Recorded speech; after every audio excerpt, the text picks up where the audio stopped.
Haleluya, haleluya, haleluya. Salam saudaraku, Ratapan 3 ayat 22 sampai 23. Sebab kebaikan Bapa Yahweh tidak pernah berhenti, rahmat Bapa Yahweh tidak pernah berkesudahan, selalu baru setiap pagi. Begitu besar kasih setia Bapa Yahweh di dalam kehidupan kita dimanapun kita berada, saudaraku. Renungan pagi KPI Mayum Kayum pada hari Rabu tanggal 16 Maret 2022 atau pada tanggal 13 Adar 2 5782 yang merupakan kelanjutan pembacaan renungan Torah.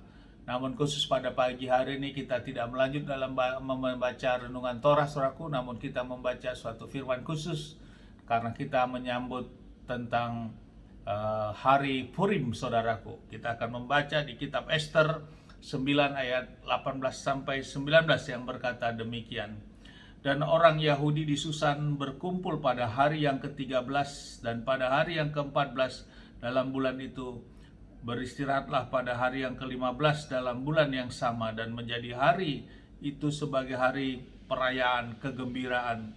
Oleh sebab itu orang Yahudi di pedesaan yang tinggal di perkampungan menjadikan hari yang ke-14 bulan Adar itu sebagai hari kegembiraan dan hari perayaan dan hari yang baik dan hari untuk saling mengantarkan makanan.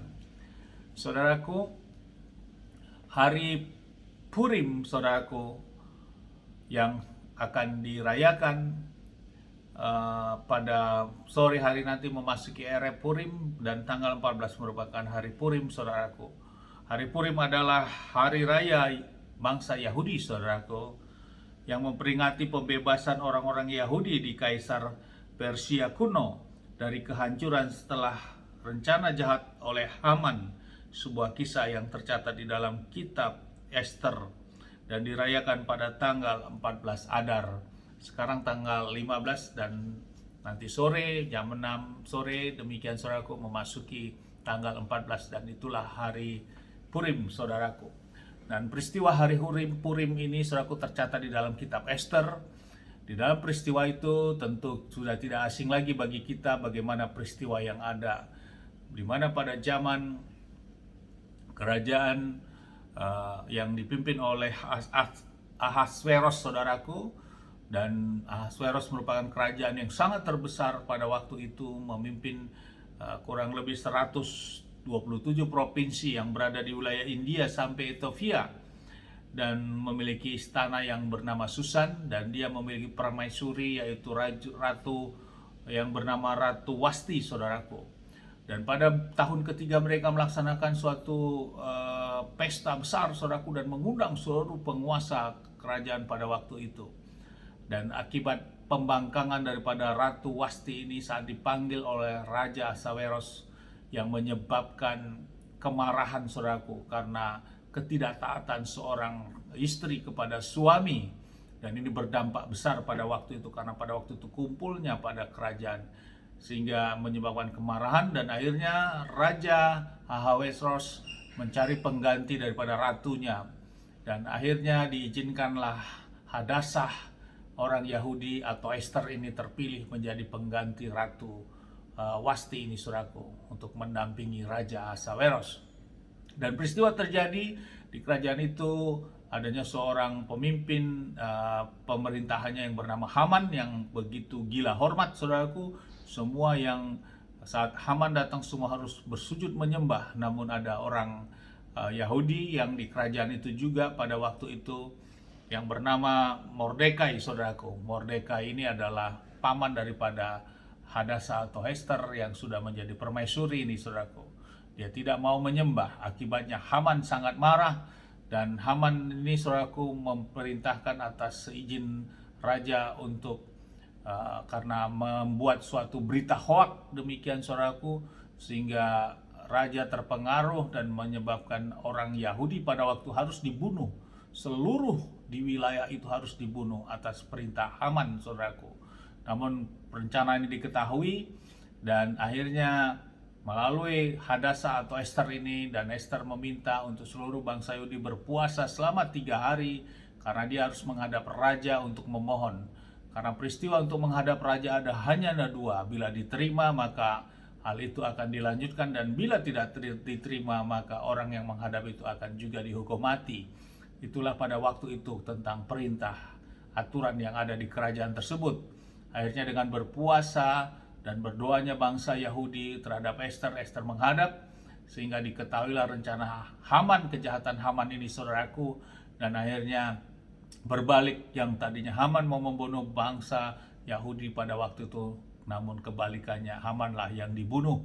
Dan dia sudah menyiapkan tiang gantungan untuk Mordekai saudaraku, karena dia sangat benci, namun kebalikannya justru dia yang digantung oleh gantungan yang dia buat sendiri. Inilah peristiwa yang terjadi secara umum saudaraku, secara garis besar, bahwa lewat seorang permaisuri yaitu Hadasa atau Ester ini, maka peristiwa pembantaian terhadap orang Yahudi pada waktu itu tidak terjadi. Dan inilah dirayakan sebagai hari raya Purim saudaraku sampai saat ini oleh bangsa Yahudi.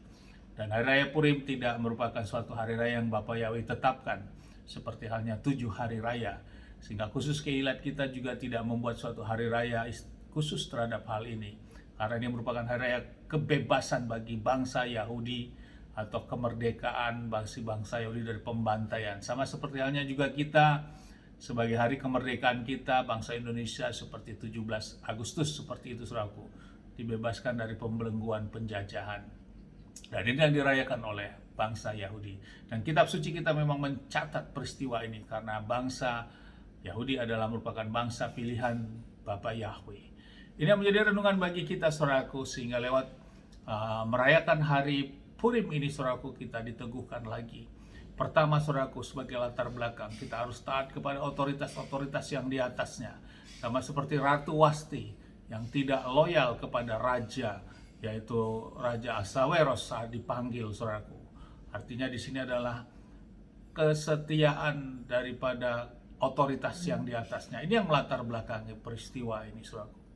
Yang kedua saudaraku, saat Ester akan menghadap kepada saat Hadasah atau Ester ini akan menghadap raja, mereka meminta untuk berpuasa saudaraku, karena keputusan akan diambil. Dan lewat puasa 3 hari inilah saudaraku, diizinkan ada kuasa yang berotoritas dan menembus segala sesuatu rancangan si jahat, di mana Haman saudaraku yang berupaya untuk membunuh akhirnya berbalik, tidak terjadi, justru dia yang dibunuh. Ada kuasa lewat hal itu.